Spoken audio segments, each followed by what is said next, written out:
was a time when everyone called Mo P a goofy after this video. Drive. I never even seen you drive a car. You talk all this hot shit, nigga, you don't drive.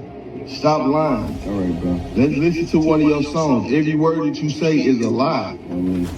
You don't do nothing but smoke weed and post other people's guns. You just got your gun, the first gun that I ever seen you with. Stop lying, cuz. You're right. You got all these fairy tales. You playing Grand Theft Auto. Real life. You went on a mission, going big, and then you went on a mission. Ain't this nigga Mo P, ain't this nigga doing that he crazy? He be like, on granny. I think I be seeing this nigga like on TikTok and shit. Like, he be crashing out a little bit, bro. This nigga funny as hell for real, bro. It's like this nigga never happy. Like, this nigga's always angry as hell. And you didn't come back with no gun or none of this. You damn near lost your life. You ran past the safe spot to where you could even make it to be safe because you didn't know where you was at or where you was even supposed to go. Looking for you, running around the street, they calling your name out, looking for you in the car, and your goofy ass is running from the car. But in the coming years, I bet you ain't never seen anyone tweaking like this. You on her trolling me, but I swear to God, on my mama, I get off her and call your phone, you will suck my dick right now. Never troll thy. Cause we not even playing all in no more. Whole straight sucking, yeah. Stop playing. Some say everything changed after he drank from the wrong cup. Whether it's street lore or local myth, Mo P's transformation into St. Louis' biggest tweaker is the city's favorite ghost story. In a town where everyone wants to be hard, Mo P decided to be unhinged. Here's how it happened. Before he became that drill rapper who is now famous for tweaking, Mo P was just a young kid from the streets of St. Louis. He was raised in a tough neighborhood in South St. Louis called 27 Mac, an area with a long history of gang activity. The gangs on that block referred to themselves as AMG and are affiliated with the Rolling 60s. This was the set Mo P was repping when he started out. Growing up in St. Louis, they got Crips out there in St. Louis. I didn't know that. I thought they only had like, I don't know what the hell I thought they had. Louis, the young Mo P saw some wild things, from fatal car accidents to high-speed chases with 18-wheelers to shootouts and even people walking down the street naked. They call you like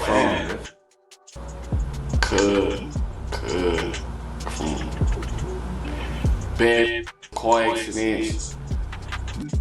I think we just 18-wheeler speed on a high-speed chase. I didn't see him walking down the street naked. Yeah. Hope I don't never see that type of bullshit. I see crazy every day, bro. I ain't gonna fake it. Ain't really too much I can pinpoint on. These hoes do crazy. Growing up in that kind of environment, Mo P was forced to man up early even when he had his granny to protect him. With the streets of St. Louis being a death trap, he was already carrying heavy weight at a tender age. But as long as his granny was around, he still had a sense of direction. She was his moral compass, keeping him grounded when things got rowdy. When she passed, he felt like he lost his biggest shield, but he didn't let that break him. He stayed focused and made sure to finish school just to honor her memory. Bro, I was hella young playing with guns, on God, bro. This generation, bro, like, me and my partners graduated. I ain't gonna fake it, like, all that shit. Was graduating important to you? Damn right. I ain't gonna fake it. When my grandma passed away, like I told you, like, that was a big thing on my list. With Granny no longer around, Mo P decided to give rap a try. He initially started out under the name J Mo. He and a certain boss man Corey released a remix of a King Von song that got some attention online because they were so young and talented. But his career really started to take off after a lucky break. Mo P went to a video shoot to support some friends. The person filming, a YouTuber called Nico Nell with a popular freestyle series called Drop. I thought that was Fat Joe for a minute. That was impressed by Mo P rhymes and decided to film him too. After that, Mo P and Nico worked together on another Drop That, a freestyle that had 68,000 views. I let them know who we in here with. Mo P and MG on this. G in here with me on my soul. Look, going on real deal, my mama. Say no more, drop it. I say They say for Ali, they say she praying for me. Say we always real. The result of that collaboration would be Mo P's breakout song, Part 2, which did 2 million views at the time of its release. Mo P was on the rise, and his energy and talent made people pay attention. He even got to meet the famous YouTuber Tommy G, which made him even more popular. Around that same time, Mo P was having it rough with his 1448 crew, and it didn't help matters when a video popped up showing an OG from his circle really getting in his face and checking him about his shortcomings on some mission that they had gone on. You could tell it was an old video, and that someone probably from his old crew put it out there to embarrass him. You had this OG in it who was giving it to Mo P right in his face, accusing him of being some fake gangster. You talk all this hot shit, nigga, you don't drive. Stop lying. All right, bro. Let's listen to one of your songs. Every word that you say is a lie. You don't do nothing but smoke weed and post other people's guns. You just got your gun, the first gun that I ever seen you with. Stop lying, cuz. You're right. You got all of these fairy tales. You playing Grand Theft Auto in real life. You went on a mission going banking and then you went on a mission and you didn't come back with no gun or none of that. You down there lost your life. You ran past the safe spot to where you could even made it to be safe because your ass didn't know where you was at or where you was even supposed to go. Looking for you, running around the street, they calling your name out. Looking for you in the car, in your goofy driver car. You talk all this hot shit, nigga, you don't drive. Stop lying. All right, bro. Mo P was getting dragged online. Everyone was clowning Mo P and questioning his gangster. A lot of people believe this the moment that Chain was clowning Mo P and questioning his gangster. It hit different when your family who you know. For one, that's not who you out for one. For two, whoever, I don't know if that's his uncle, his cut, I don't know who that was though. They sound like one of the older guys though. If it's one of the older guys, bro, they're gonna sound like that. They're gonna talk to you like that. That's not who you out, bro. See, that's what y'all got it fucked up. Y'all think just because somebody in y'all family talk to you like that, it's who you, bro. What the fuck you want this nigga to do? Up the gun on him and be like, bitch ass, like, that's not holding him out, bro. A lot of people believe this the moment that changed Mo P, toughened him up and made him a gangster. A lot of people believe this Never mind. the moment that changed Mo P, toughened him up and made him a savage in the streets. But as Mo P name would get bigger, the headaches grew right along with it. He started getting caught up in constant back and forth beefs with people online, mostly because he couldn't resist jumping on Instagram Live to address the trolls and his ops. He has become something like an online meme these days, especially as he seems to be always tweaking live on Instagram. I'm walking through the air. This put up. So I turn on my father.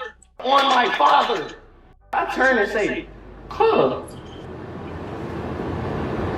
I straight point like this on road.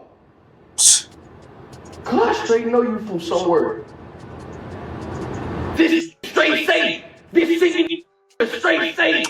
I feel that nigga Mo P is on some type of drugs, bro. I'm just being honest. Because if you go on Instagram Live on any type of social medias tweaking out like this, bro, you own something. I go on TikTok Live, I get trolls and this and that third. I don't act like this, twin. I don't set up the camera and start yelling at the phone. Oh my God, what did you say to me? Oh, I'm finna I'd probably be like, go get your goofy ass on, or I just ignore the comment, bro. You getting this angry and you animating this shit out and you about to punch the wall, you about to punch the phone, you screaming, yelling, you on some type of drugs, twin. I'm just saying though, don't hate me, hate the game.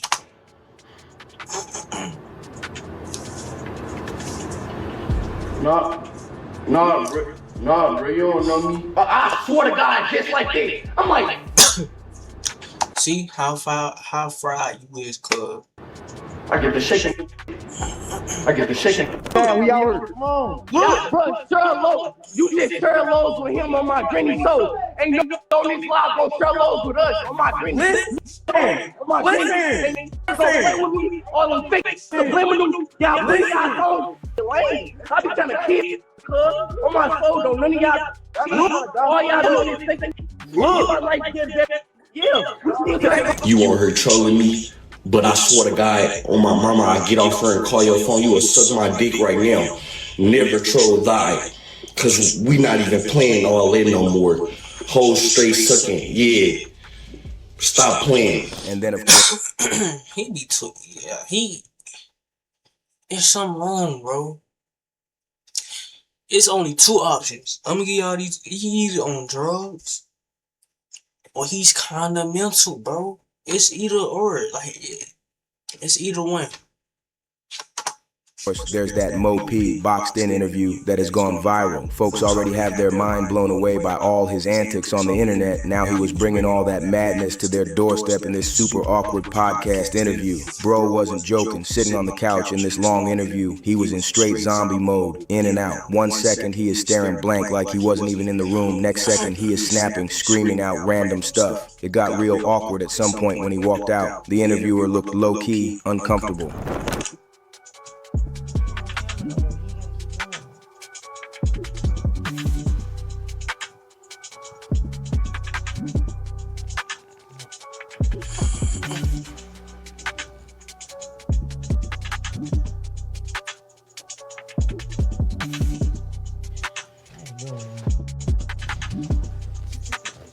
It was only a matter of time before Mo P caught the attention of a big-time drill rapper. Only this time the person in focus wasn't a St. Louis native, but in faraway Chicago.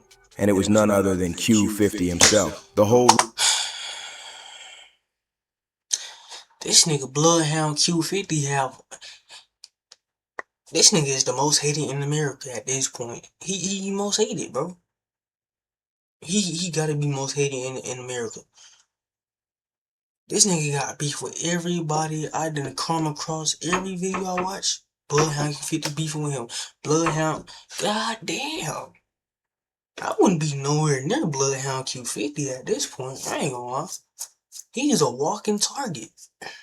reason this beef even exists isn't because of some shooting or a typical diss track. It started because one of Mo P's homies thought it would be cool to link up with Q50 from Chicago to make music. In the drill world, linking up with a known heavy hitter from a different city is a big move, but what happened next was a disaster. This dude from Mo P's crew went to the studio with Q50 and the late Bloodhound Lil Jeff. They're recording, the vibe is supposedly cool, and this young dude starts flexing his money trying to look like a big dog in front of the Chicago guys. Big mistake, you don't flash 60 racks in front of people you don't really know, especially not someone like Bloodhound Q50. After the session, Q50... It's obvious, like niggas just be trying to impress another nigga. I never understood that, I ain't gonna lie to you. I seen so many shit, a nigga will literally, you don't even gotta show another man that you got a gun.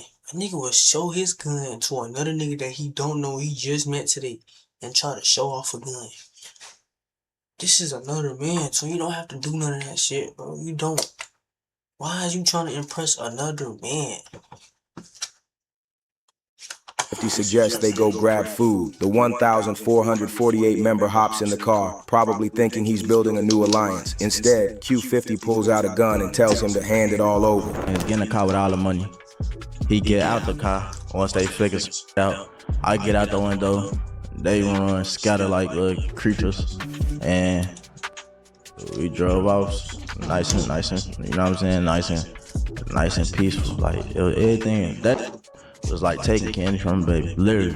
Once the word got out that Q50 finessed 1,448 for 60 racks, the St. Louis side had to save face. Suddenly, a story started circulating that Q50 got shot at 60 times in St. Louis as payback for the robbery. But here's the catch, there's no proof, no news reports, no police calls, nothing. It felt like a story made up to balance the scales. Mo P on his part went online dissing Q50 and even bringing Lil Jeff's name. I just woke up to it talking about on Kerry. We blew your soft. Damn, now I'm finna tell you. Now I'm finna tell it. He on this talking all shit. Blew your soft ass. What you talking about? It's a video of Lil Jeff dying. Kerry. On Kerry. He on video letting Lil Jeff die. Nigga on Kerry. What you talking about? You Ain't lying, niggas like Mo P, they don't care. I'm telling you now, they don't give a fuck. They will crash out to the fullest, bro. They don't care, twin. So I would never mess with a nigga like this. He's either mental or he's on drugs. And I would never fuck with nobody that's on drugs or anybody that's mental. Let Lil Jim down video, gang. You let him down video. Vert shot you. Q50 would later appear on No Jumper and verify part of the robbery story, saying he did not just rob the 1448 dude he performed in St. Louis that night, and that the story about his car being shot up was fake. While he did confirm some shooting went down, he claimed he wasn't even around when it took place. You know, they thinking I'm in this black truck the whole time. It's me riding black truck. So they, and what I guess happened, they end up clapping the black truck up. By the time they doing all this, I'm at the airport already. Y'all seen when dude took the picture. Took a picture and leaked that you still I'm at it. So I'm at the airport. Meanwhile, all this happening. So boom, it's time for my flight. When I get out the flight, this blown up. Q50 wasn't done yet. In typical Bloodhound style, he used the buzz to drop a diss track that pulled 500,000 views in 24 hours. He turned a street robbery into a viral hit, making the St. Louis side look even worse. While this was happening, other St. Louis rappers like CTS... I'm gonna be honest. And, bro, it's no disrespect. It's just my opinion. CTS Lil Wick, his diss track, that shit was garbage. That shit was ass. Bloodhound Q50 diss track, shit was ass. Buns. I promise you. You got niggas in the comments on some that shit was hard. They is fucking lying. Them are little kids. Because any nigga with sense know that shit was ass, bro. That shit was ass. I'ma keep it real. I don't give a fuck. That shit was ass, bro. Lil Wick tried to jump in the mix, claiming their crew was the one that did the shooting. It turned into a circus of people chasing clout off a situation that started with a simple backdoor robbery. This is where it gets personal for Mo P. When Q50 went on Instagram Live, he wasn't trolling CTS Lil Wick. He was playing Mo P's music and laughing. He knew exactly who his real opposition was. He was looking right at 1448. Mo P finally responded, claiming he was the one behind the shooting and calling out Q50 for lying, saying it didn't go down like Q50 said in his interview. He even said Q50 was in the car that got popped. You see what happened to rappers when they come down here? What you talking about? It took the whole day, y'all, just to go to Cali and say, yeah, they didn't kill me. Boy, get your dumb on. He was in there doing what they say ninjutsu. Combination ninjutsu.